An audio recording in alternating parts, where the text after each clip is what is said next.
The Realme 9 Pro Plus is definitely the most premium Realme phone in their number series, and that is precisely the reason why it could be really tough for Realme to actually market this phone. The problem is the 9 Pro Plus is available at a never seen before price for a Realme number series phone. Now whether it justifies the price or not is the bigger question. As for me, I do like the Realme 9 Pro Plus, and I feel that it makes the right kind of compromises to create a total package. I'll tell you why in this review. Stay tuned till the end to know all the little details.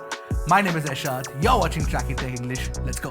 Now the headline feature on the Realme 9 Pro Plus is this 50 megapixel Sony IMX666 sensor with optical image stabilization.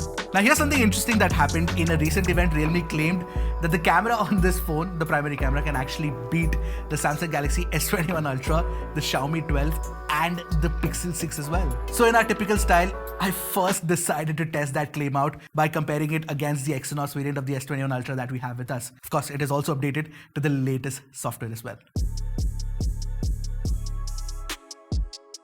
First things first, if we don't pixel peep, the Realme 9 Pro Plus's sample does look like it was captured using a very expensive flagship.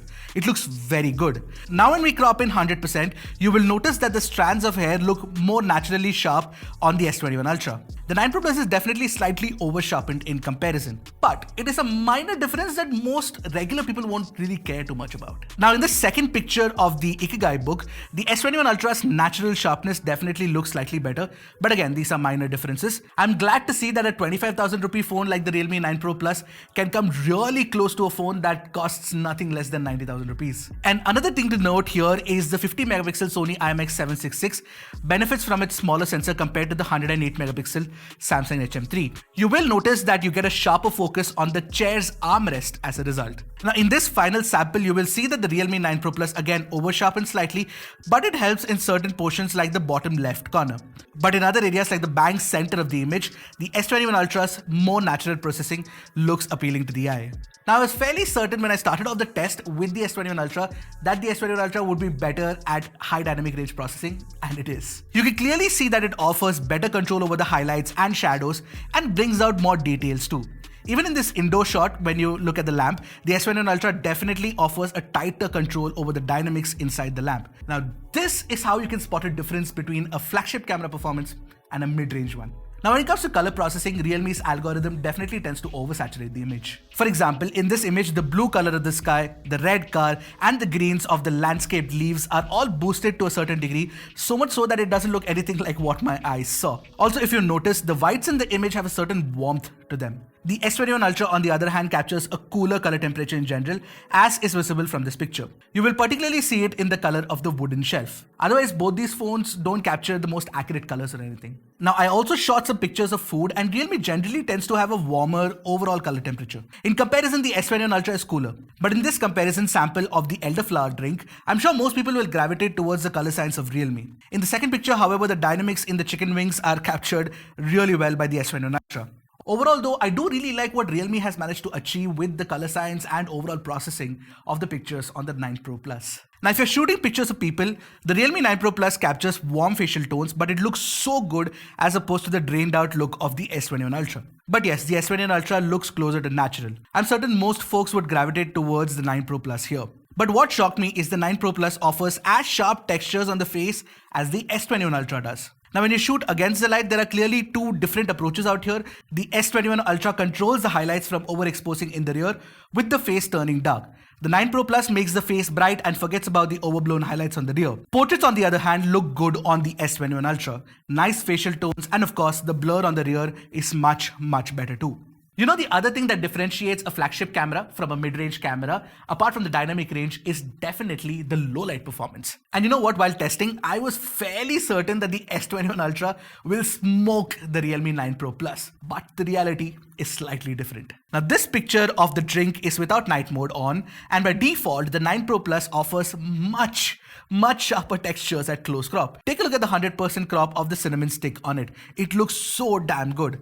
But yes, both these phones botch up the color temperature terribly. Now in the second image without night mode, you can see a far noisier image on the S21 Ultra in the darker portions of the image. Realme clears out the noise but makes the image soft. With night mode turned on, the 9 Pro Plus oversharpens a lot, but the end result looks good if you don't zoom in. However, it is also much warmer again. Now the final sample without night mode again shows how the 9 Pro Plus does a good job of controlling the noise in the darker portions of the image. With night mode on, the 9 Pro Plus looks brighter and sharper, but it is definitely over sharpening and causing some aberration as a result. For example, if you look at the ottoman in front of the chair, the S21 Ultra has a clear outline where the 9 Pro Plus has extra ghosting around the edges and there's no clear definition. Having said all that, I do really think that the Realme 9 Pro Plus does a good job with low light camera performance and sometimes even beats the S21 Ultra, and I really didn't see that coming. Now moving on from the comparison samples to the individual cameras on the Realme 9 Pro Plus, starting with the ultra wide. Now since the ultra wide has similar processing as the main camera, it does look good even if it is only an 8 megapixel shooter. Yes, it isn't as sharp, but you get nice boosted colors and decent dynamic range too. Now macro shots on the other hand look as bad as any 2 megapixel macro. Definitely not worth evaluating in depth. I can easily live without this bad macro camera. Selfies from the Realme 9 Pro Plus, whether they are shot against the light or an even light, look very good. I'm really impressed with the HDR selfies. These are definitely, in my opinion, social media worthy. Now low light selfies are not bad, but they've been better on Realme phones. The night mode selfie especially has a very watercolor look to it. Now you can shoot 4K 30 FPS videos max with the phone. Realme 9 Pro Plus using the rear camera. So now I'm shooting into the highlighted portion, so you can see that it's doing a fairly decent job of capturing the sky. The video recording quality is fine, nothing great, but stabilization is not very good. You can also shoot 1080p 30 FPS max using the ultra wide, which is average at best. 1080p 30 FPS, so you don't get the kind of resolution that you get with the main camera. Sound recording overall using the rear cameras doesn't have good noise cancellation, so all street sounds are also captured. Now the front camera video recording also tops out at 1080p 30 FPS. It looks okay, but can't do much to control the overblown highlights. But yes, EIS is available and therefore the footage is cropped. Sound recording on using the front camera is pretty decent too. Alright, so Realme's front camera can shoot at 1080p 30 FPS with electronic image stabilization. Therefore you can see a tighter crop. And I'm panning around right now, and the dynamic range performance is cleaner, so there's no extra background sound. Now the one thing that I must mention about Realme phones is that street mode, which is an extra mode that you get with these phones, is absolutely awesome. Firstly, I like the fact that you can get zoom ranges in proper focal length measurements instead of 1x and 2x. And secondly, the mode includes some really nice filters and creative tools. I managed this shot with blurred traffic in the background and this nice cyberpunk image with this tool. Realme definitely delivers when it comes to the cameras on the 9 Pro Plus, especially when you're looking at the primary camera and the selfie camera. I really like the kind of pictures that you get from this phone. Now Realme's tall claim of it being as good as the S21 Ultra, at least for the primary camera, does come somewhere close. Of course, there are differences which make the S21 Ultra slightly stand out, but I do like what I see. Video recording on the other hand is definitely a letdown. The macro camera performance is also not that great. The ultra wide could have been sharper too, but if somebody wants the best camera experience around rupees 25,000, the 9 Pro Plus is now going to be my de facto recommendation. Now moving on from the camera to the design of the Realme 9 Pro Plus, I'll be honest, I'm not a fan of whatever's going on out here. It's not really my scene. Having said that, the Realme 9 Pro Plus is also available in two different colors, which is black and green. I'd stick with the black. You let me know what you think of this shade. This is basically a polychromatic back, which is also made of glass, and it changes colors based on UV rays or sun rays. And it has this dual tone color look. Again, not really a fan. What I do like about this design is that this camera module is very uniquely, if you take a look at it closely, has this transparent sort of design. You can actually see through and see the rings inside it. It kind of looks cool. Also, another thing to note is that the Realme 9 Pro Plus is one of the slimmest phones in the number series, and it measures around 7.9mm thickness only. Now talking about the frame, I initially thought this was a matte metal frame, but it's not. It's actually polycarbonate and it's done really well. I mean, I think that it looks very premium despite it being polycarbonate. Now I must mention this, it is 7.9mm at its thickest point, but the frame is even slimmer. Therefore holding it, you don't get that tight grip and therefore it doesn't feel very reassuring in the hand. However, you do get a case inside the box and it solves two problems of mine. One, it makes the sides slightly fatter and therefore making it easier to hold. And secondly, it hides this color. If I had if I did end up buying this, I wouldn't want to show it off. Now, talking about the weight of the phone, it weighs only about 182 grams, which is pretty good. So therefore, it doesn't feel too, heavy in the hand. Now, talking about the rest of the design, you get all the ports at the bottom. You get a 3.5mm headphone jack, of course. You get a USB Type-C port, which is USB 2.0 speeds, and a speaker grill along with the earpiece, which works in, stereo speaker setup. Now, this stereo speaker setup also offers, Dolby Atmos support. And the best part is the earpiece sounds almost as loud as, the main speaker, and therefore, the left-right channel sounds evenly matched to a certain degree, and it sounds really good and loud as well. Take a listen for yourself.